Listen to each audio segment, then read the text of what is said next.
In the very near future, new chiropractic students will arrive on campus already possessing the psychomotor skills necessary for spinal manipulation, having been training with the Dynadjust during the interim between their acceptance into chiropractic college and their actual matriculation.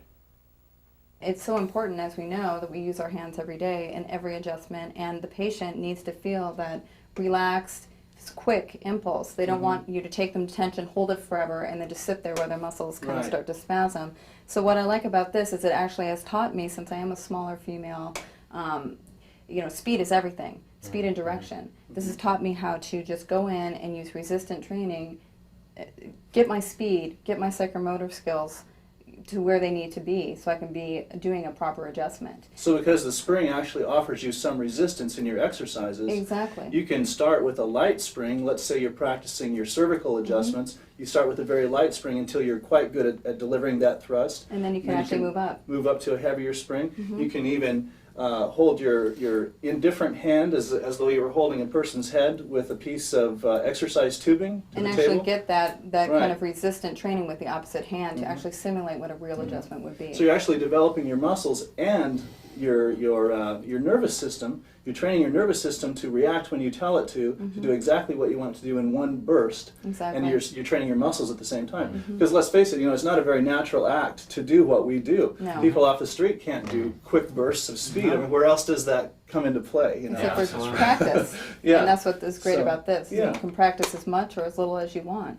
You can start training with the Dynadjust the day you arrive because you don't need to know anything about anatomy and physiology. You don't need to have cut into your first cadaver yet, Right. Because we're not talking about simulating pushing on a body. We're talking about training your body to do the skills, the psychomotor skills, training your nervous system to respond in a very, very specific way. You can start that right away. Imagine how much more evolved your adjusting skills would have been by now. I would have had a whole extra year. We didn't actually start adjusting until fourth quarter. So I could have had 4 quarters of continuous practice. You could have started over a year. If you'd started in the first year, you could have been developing all those skills while you were learning how to apply them Exactly. in the interim. Now imagine this, because you don't have to have any particular knowledge in anatomy or physiology or know anything about medicine or chiropractic, you could actually train with the Dynadjust before you ever even arrive at chiropractic college. That's true. Let's say most students matriculate a year before they actually arrive.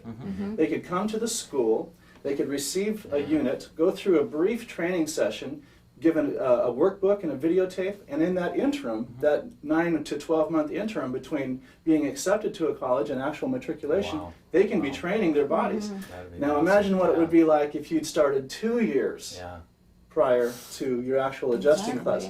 If you'd started training your body 2 years before you got to your first adjusting class, what do you think your skills would be like now? They'd be phenomenal. I've actually talked to students who don't, to this day, feel comfortable, even a year out, because they didn't have the kind of practice that they needed. Doctors are your main doctors. Doctors that have graduated that feel like they just needed more people to adjust or more skills or resources They didn't available have the to experience or not the experience in college, in chiropractic college. And what happens, unfortunately, with a lot of these people, when they come out of college, they really don't feel like they've developed the kind of skills they need. When they get new patients, they have a tough time keeping them. Sure. If the skills are rough, if they're a little shaky, and they don't have their technique down, it's hard to keep patients. Absolutely.